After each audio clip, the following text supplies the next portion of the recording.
Hey, a minute with Alan. The other day I walk into my retreat center down at the other end of the house to do a Zoom session on strategy. And I walk into the retreat center and I didn't think it was cold enough. And I thought maybe something was wrong with the relays. And so I went into the utility closet there where all the controls and relays and everything else are. And I flicked on the switch and nothing happened. It was black. And I realized all the power was probably off. And I was to have a Zoom session in about 30 minutes. So I went upstairs to think about which electrician I might get in how short a time, or could I switch this maybe to my den here and do it even though I wouldn't have easels and everything. And then I said to myself, wait a minute, the lights in the retreat center were on, and so were the electrical outlets because my computer was working.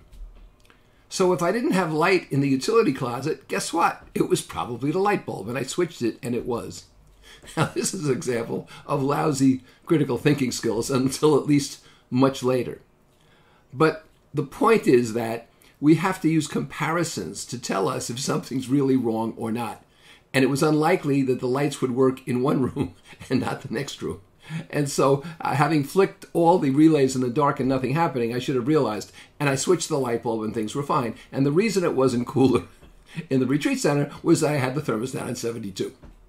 And so what I'm telling you, happy to share my own foibles, is that we have to compare things and ask ourselves before we take action and call the electrician, or worse. Does this make any sense?